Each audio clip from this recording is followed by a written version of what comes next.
Do I have everybody's attention now?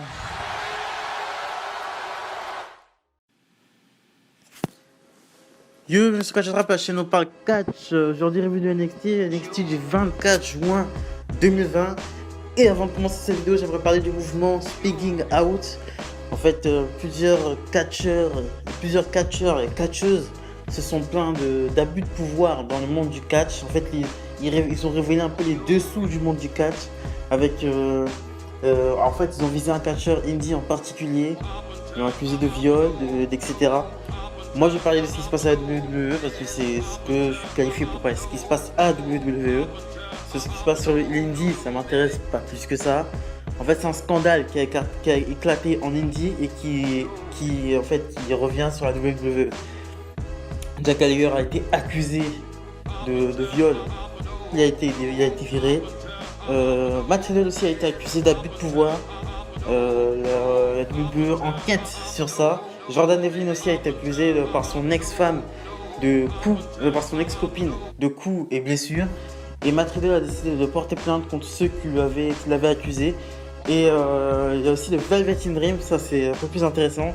Le Velvet in Dream qui a été accusé par un garçon, Josh Fuller, un catcheur amateur. Velvet in Dream l'avait pris un peu sous son aile, mais en fait il a abusé de son pouvoir. Il lui a envoyé des photos de lui dans des positions, c'était pas possible. Et aussi, en fait, il demandait au jeune garçon de lui montrer des photos de lui, quoi. Donc il abusait de son pouvoir et il lui promettait une place à la WWE si Fuller faisait ce qu'il voulait. Donc Fuller a refusé et il a envoyé. Au début, il dit qu'il a pas parlé parce qu'il pensait que sinon sa carrière allait être détruite. Et ensuite, il a balancé les screenshots des conversations qu'ils ont eues et c'est vrai que je pense pas que ce garçon mente. Keith Lee a dit un truc d'extrêmement intéressant et d'extrêmement sensé. Il a dit tout ce que je pensais. Il a raconté une histoire qui lui était arrivée dans un bar à l'époque. Il n'était pas à WWE, il était dans un bar, il buvait un coup. Une fille est venue le voir et lui a demandé si elle voulait bien. En fait, la fille voulait coucher avec lui. En gros, elle voulait coucher avec lui. Lui, il voulait pas. Il avait quelqu'un, il voulait pas. Et ensuite, il est parti aux toilettes, il est revenu, il a bu un verre. Et tout d'un coup, il s'avance vers le karaoké, il était dans un bar karaoké. Il s'avance vers le karaoké et il s'écroule par terre et il se réveille le lendemain matin dans une chambre. Et il ne sait plus, il sait pas ce qui s'est passé et il est en panique totale. Donc il sait pas ce qui s'est passé. Donc j'en appelle à la prudence. La violence, il y a beaucoup de violence faite aux hommes. Depuis le mouvement MeToo, il y a beaucoup de violence aussi faite. Non, il y a beaucoup de violence faite aux femmes, mais depuis le mouvement MeToo, énormément de violences psychologiques qui sont faites aux mecs et parce qu'il y a des femmes qui accusent des mecs de viol alors qu'ils ne les ont pas violés, d'accord. Ça c'est extrêmement dangereux, ça c'est encore plus dangereux parce que le mouvement MeToo, il y a du bon mais il y a du très très mauvais aussi. Il y a des gens tout le monde, dès que le mouvement MeToo a été révélé, eh ben, tout le monde s'est fait violer.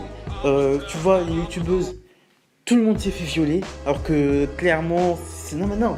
Il y en a qui mentent, voilà. Il y en a qui essaient de profiter de ce mouvement pour essayer de casser du mec, en gros, voilà, de casser du mec et de faire passer tous les mecs pour des salopards. Et non, il faut en appeler à la prudence, il faut des preuves. Par exemple, ok, il y a des preuves, il n'y a pas de souci. Mais il faut pas toujours casser du mec. Il y a beaucoup de femmes qui font énormément de mal aux mecs, qui accusent les mecs de viol. Alors que les mecs ne les ont pas violés, ou des meufs aussi que j'ai vu des vidéos de youtubeuses qui disent que, en fait, clairement, dans l'histoire, comme elle racontait l'histoire, elle jouait à touche pipi avec leur cousin en gros. Et elles appellent ça un viol. Mais c'est pas possible. Ça n'a aucun sens. Voilà, ça n'a aucun sens. Et elles ont fait cette vidéo juste pour avoir des vues. Voilà, juste pour avoir des vues. C'est juste pour avoir des vues. Tout le monde s'est fait violer, vas-y, moi aussi, je vais faire une vidéo, je me suis fait violer. Quand j'étais petit, une fille m'a touché les fesses, vas-y, elle m'a violé. Non, mais c'est impossible. Ça n'a absolument aucun sens, ces mouvements. Voilà. Je suis content que ce soit sorti dans le monde du catch, parce que le monde du catch, c'est différent. C'est pas le mouvement MeToo. Putain. Au bout d'un moment, stop. Ça fait plus de mal qu'autre chose, le mouvement MeToo. Pour moi, ça fait plus de mal qu'autre chose. Et cette suprématie de mouvement MeToo, c'est vraiment fatigant à la fin. Et j'en suis sûr qu'il y a des filles qui mentent et il y en a, il y a des filles à qui ça a très bien rapporté ce mouvement MeToo. Et voilà. On commence, c'est vrai que ce monologue, je suis parti sur un monologue. On commence directement avec Cameron Graves qui agresse Damien Priest avant le match derrière son dos sur le parking. Damien Priest affiche une blessure au dos, mais il va quand même aller se battre. Cameron Graves contre Damien Priest. Damien Priest porte une sorte de strap autour du ventre. C'est à mon avis ce sera pour justifier sa défaite. Victoire de Cameron Graves qui porte son cave in pour une victoire. Cameron Graves qui est sur beaucoup de victoires, il enchaîne vraiment les victoires. Il serait temps de peut-être lui donner quelque chose. Bon, en fait, il a rien à NXT pour lui. Ça aurait peut-être mieux qu'il aille dans le roster principal, Cameron Graves. Je pense qu'il aurait plus à donner. Mais en tout cas, en ce moment, il enchaîne les défaites et il devient de plus en plus intéressant, il faut dire la vérité. Robert Stone continue d'harceler Rhea Ripley. Elle le fout carrément dans une benne à ordures. Et ensuite, Alia, elle arrive et lui met une claque, ce qui mènera un match entre les deux. Timothy Thatcher enseigne une prise de soumission à un élève. Santos Escobar contre Jack Atlas. Voilà.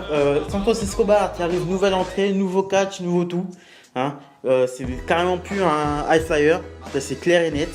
Victoire de Santos Escobar qui chope directement Jack Atlas qui était sur la troisième corde et qui place son Phantom Driver.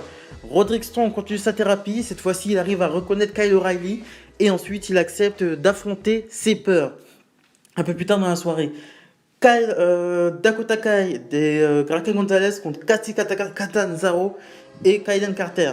Victoire de Dakota Kai qui fait abandonner Kacy Catanzaro après que Raquel Gonzalez lui ait porté un énorme chokeslam. Karrion Kross contre Bronson Reed. Bronson Reed résiste, hein, il met quelques coups d'avant-bras à Karrion Kross, mais c'est pas possible. Karrion Kross place son cross jacket et endort Bronson Reed. Rhea Ripley contre Alia, victoire de Rhea Ripley avec son rip tie. Ensuite on enchaîne avec Roderick Strong contre Dexter Lumis. Roderick Strong qui a clairement, il arrive avec Bobby Fish, il a clairement peur d'aller affronter Dexter Lumis. Et ensuite il finit par se barrer. Et c'est Bobby Fish qui se prend la prise de soumission de Dexter Lumis. Donc Roderick Strong n'a pas encore réussi à affronter ses peurs. On enchaîne ensuite avec Robert Stone et Alia qui se plaignent à William Regal. Et William Regal annonce un match Rhea Ripley contre Robert Stone. Voilà, la semaine prochaine nous aurons Rhea Ripley contre Robert Stone. La semaine prochaine nous aurons aussi un match pour le number one contender pour le titre féminin de Mia Yim. Nous aurons... de Mia Yim, je suis fou quoi. Io Shirai. Nous aurons Mia Yim contre Tegan Knox contre Dakota Kai contre Candice LeRae. Nous aurons aussi un strap match entre Dexter Lumis et Roderick Strong. Comme ça, Roderick Strong, c'est un strap match, si vous voulez, c'est un match où les deux sont attachés. L'un est attaché à l'autre. Donc ce qui fait, l'un est attaché à l'autre, je crois qu'ils doivent aller toucher les 4 points du ring pour être le vainqueur. Donc les deux sont attachés, Strong ne pourra pas fuir. On enchaîne ensuite avec ce match qui était censé être le main event of the evening.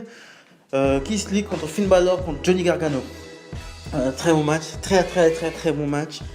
Mais c'est Keith Lee qui s'impose avec son Big Bang Catastrophe sur Finn Balor. Et ensuite il y a un face à face entre Adam Cole et Keith Lee à la fin du truc. Donc la semaine prochaine nous aurons une édition NXT un peu spéciale.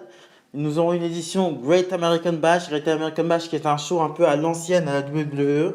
J'ai connu. Et voilà. Donc voilà. En fait ce sera pour contrer AEW Fighter Fest qui aura lieu je pense la semaine prochaine. Et voilà, donc c'est ce que je pensais du NXT du 24 juin 2020. Abonnez-vous, likez, commentez, partagez, très important pour le développement de la chaîne. Salut les amis.